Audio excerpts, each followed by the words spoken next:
Hello friends, कैसे हो सब? एकदम बढ़िया। देखो, आज तुम्हारा जो सेल का आखिरी चैप्टर है, आखिरी पोर्शन है जो सेल का, आज हम करने वाले हैं। रिगार्डिंग क्या पढ़ेगा? देखो देखो, क्रोमोसोम्स। जो तुम्हारा, तुम बोलोगे सर वीडियो इतना लेंथी हो गया, 10 तो क्लास हो गया, सो क्या करेंगे बोलो ना। सो मेरा एम है आप अच्छे से समझो, वीडियो चाहे 10 या 12 भी हो जाए, बिकॉज सेल चैप्टर तुम्हारा बहुत लेंथी है बेटा। पूरा क्लियर? ओके। सो उससे तुम्हारा कोई मतलब नहीं, तुम बस अच्छे से पढ़ो। हमारा वीडियो ज़्यादा लेंथी नहीं होता है ना। अगर मैं एक घंटा लेता तो आपका सपोज 6 या 7 क्लास में खत्म हो जाता है, लेकिन हमारा वीडियो मैक्सिमम कितना 20 या 30 मैक्सिमम रहता है। ओके, तो आज ही खत्म हो जाएगा। देखो किसके बारे में पढ़ेंगे? देखो बेटा, हम क्रोमोसोम्स। तो तुम जानते हो क्रोमोसोम जो हमारा बॉडी का सबसे जो मेन पार्ट है। ओके, क्रोमोसोम मतलब तुम्हारा, तुमको देख के कोई अगर बोल देगा ये इनका बेटा है, उनका बेटी है, मतलब कुछ सिमिलरिटी रहता है पेरेंट्स एंड डॉटर सेल में। समझ में आया? क्लियर?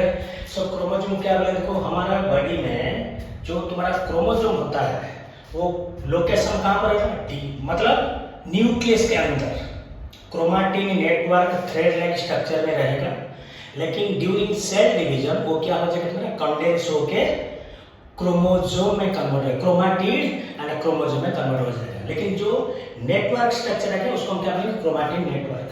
देखो हमारा बॉडी में, देखो हमारा बॉडी में टोटल कितना पेयर ऑफ क्रोमोसोम रहता है? देखो 23 पेयर्स। आएगा समझ में? क्लियर?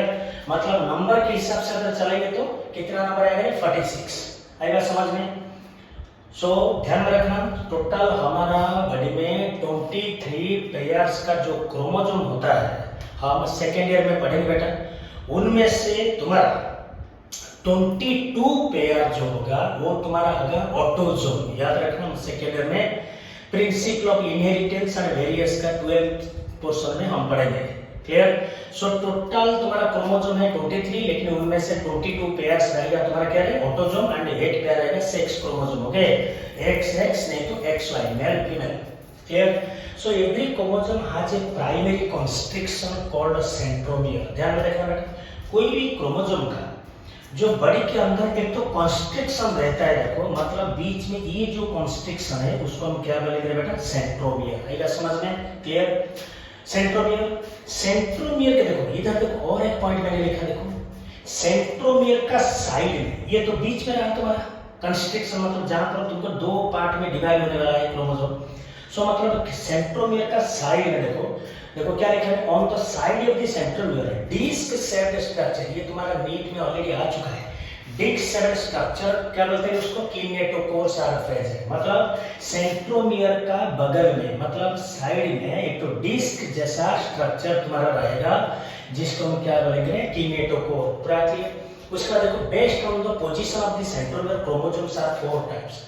सो ये जो सेंट्रोमियर होता है बेटा, इस सेंट्रोमियर का पोजीशन हर क्रोमोसोम में सेम नहीं रहता है, जो कि तुम्हारा ये जो चारों मैंने लिखा है 1 2 3 4। सो ये तुम्हारा नीट का क्वेश्चन है बेटा, नीट का। ओके, सो कौन सा पोजीशन में सेंट्रोमियर रहने से तुम्हारा क्रोमोसोम का नाम क्या होगा? सो इसलिए बोल रहा है based on the position of the centromere chromosomes are 4 types. Number 1 है metacentric chromosome. Metacentric chromosome, middle centromere forming 2 equal arms of the chromosome. Middle centromere मतलब देखो equal arm. ओके, आइए समझ में?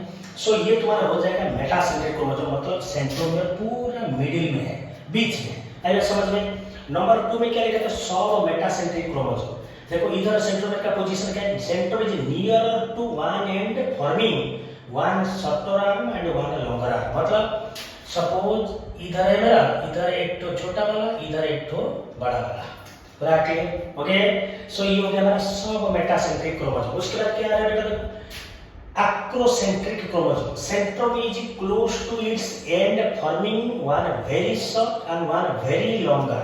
देखो ऑलमोस्ट तुम्हारा, देखो very shorter and very longer, almost तुम्हारा एंड तक चला जाएगा तो सेंट्रोमियर, उसको हम क्या बोलेंगे? एक्रोसेंट्रिक। लास्ट को जो है क्या बोलेंगे? उसको टेलोसेंट्रिक क्रोमोसोम। मतलब ये जो सेंट्रिक टेलोसेंट्रिक क्रोमोसोम मतलब तुम्हारा सेंट्रोमियर पूरा ऑलमोस्ट पूरा टर्मिनल में हो जाएगा। ओके, इसीलिए बोलते हैं टर्मिनल सेंट्रोमियर, ध्यान रखना बेटा। ओके, सो ये हो गया हमारा मेटासेंट्रिक, ये हो गया सब मेटासेंट्रिक, ये हो गया एक्रोसेंट्रिक, ये हो गया टेलोसेंट्रिक। आएगा समझ में? क्लियर। उसके बाद देखो ये जो सेंट्रोमियर होता है बेटा, सेंट्रोमियर को हम बोलते हैं क्या है, प्राइमरी कंस्ट्रिक्शन, मतलब क्रोमोसोम का बीच में जो कंस्ट्रिक्शन रहेगा, कंस्ट्रिक्शन, सो उसको बोलेंगे प्राइमरी कंस्ट्रिक्शन। लेकिन some chromosomes have non staining secondary constriction, मतलब हर कोई क्रोमोसोम का जो एंड में तुम्हारा एक तो और एक कंस्ट्रिक्शन रहता है, ध्यान रखना, और एक कंस्ट्रिक्शन रहता है जिसको हम सेकेंडरी कंस्ट्रिक्शन बोलते हैं। ये भी बेटा तुम्हारा नीट का क्वेश्चन है, ये भी नीट का क्वेश्चन है, उसको हम क्या बोलेंगे, सैटेलाइट बॉडी। आएगा समझ में? देखो यहाँ पर लिखा है, ये है तुम्हारा सेंट्रोमियर और प्राइमरी कंस्ट्रिक्शन, ये हो गया सेकेंडरी कंस्ट्रिक्शन, मतलब इसको हम क्या बोलेंगे, सैटेलाइट बॉडी। ओके, पूरा क्लियर। सो ये हो गया मेरा क्रोमोसोम, उसका टाइप्स। उसके बाद आ गया मेरा माइक्रोबॉडीज। माइक्रोबॉडीज क्या होता है, देखो दीज आर मेम्ब्रेन बाउंड। देखो मैंने पहले बोल रखा है आपको, टोटल आज तक हम जितना भी वीडियो बनाए उनमें से कुछ चीज में हमारा ऑर्गेनिज्म में मेम्ब्रेन होता है, जिसको हम क्या बोलेंगे, मेम्ब्रेन स्ट्रक्चर। जिसके पास मेम्ब्रेन नहीं होता है उसको हम क्या बोलेंगे, non membrane bound organism. So these are microbodies are membrane bound mind vesicles that contain. देखो माइक्रोबॉडी का मेन चीज होता है वो क्या बियर करेगा, एंजाइम्स। पूरा क्लियर। एंड ये माइक्रोबॉडी कौन कौन सा करेगा, not only plant cell but also animal cell, they are present in both the plant and animal cell। हो गया बेटा।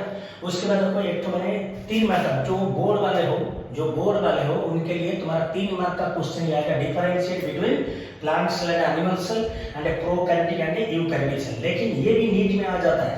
ओके, सो नीट में बेटा क्या पूछता है तुमको, जे difference which of the following statement is a correct difference between plant cell and animal cell, और नहीं तो prokaryotic cell and eukaryotic cell, ध्यान रखना है। ओके, सो प्लांट सेल में क्या क्या चलेगा, देखो सेल वाला प्रेजेंट ऑलरेडी हम डिस्कस कर चुके हैं, प्लांट सेल वाला प्रेजेंट, एनिमल सेल में सेल वाला absent. Plant cell plastids are present, plastids में जो प्रोडक्ट है chloroplast, chromoplast and leucoplast. Okay, plastids are present here, plastids are absent. पूरा क्लियर। उसके बाद देखो a large central vacuole, already हम पढ़ चुके हैं, लार्ज सेंट्रल वैक्यूल जो होता है कहां पर होता है, प्लांट सेल में जब बड़ा। ओके, पूरा क्लियर। चलो उसके बाद देखो ये एनिमल सेल में वेरी स्मॉल वैक्यूल रहता है, उसके बाद प्लांट सेल में सेंट्रियोल्स आर एब्सेंट, जो कि तुम्हारा एस्ट्रल रे बनाएगा सेल डिवीजन में, सेंट्रियोल्स आर एब्सेंट, लेकिन एनिमल सेल में सेंट्रियोल्स आर प्रेजेंट। आएगा समझ में? सो ये हो गया तुम्हारा बोर्ड के लिए 3 मार्क का तुम्हारा comparison between plant cell and animal cell, and second में comparison between prokaryotic and eukaryotic cell. आएगा समझ में?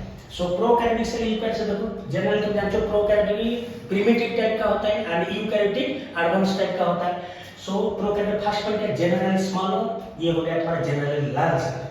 उसके बाद genetic material is in the form of nuclear, very important. क्यों है, हम बोले थे प्रोकैरियोटिक सेल में तुम्हारा न्यूक्लियस वेल डिफाइंड नहीं है, वेल ऑर्गेनाइज नहीं है, उसको हम ट्रू न्यूक्लियस नहीं कह पाएंगे, उसको क्या बोलते हैं हम, डिफ्यूज न्यूक्लियस, और उसको क्या बोलेंगे, nuclear.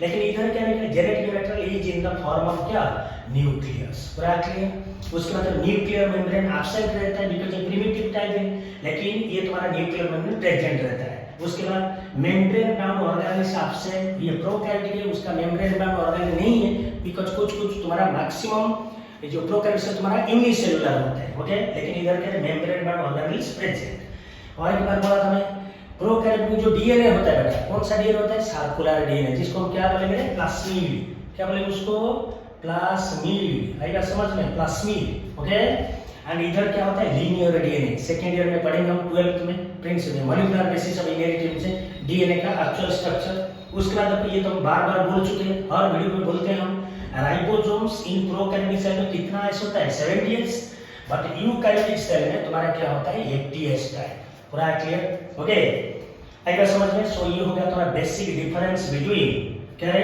Prokaryotic cell and eukaryotic cell. So आज तुम्हारा सेल का पूरा चैप्टर खत्म हो गया। उसके बाद हम देखेंगे कौन सा चैप्टर उसके साथ रिलेटेड है। आई थिंक आपको अगर मैं सेल डिवीजन पढ़ा दूंगा, क्योंकि सेल के साथ तुम्हारा अटैच है अभी, इसके बाद सेल डिवीजन पढ़ा देने से तुमको ठीक टाई अप हो जाएगा तुम्हारे साथ। पूरा clear, cell and cell division पूरा कॉन्सेप्ट क्लियर हो जाएगा। ओके, सो चलो, so get ready for my next video. So आज के लिए बस इतना ही। आई थिंक आपको अच्छा लगेगा। ओके, चलो ऑल द बेस्ट।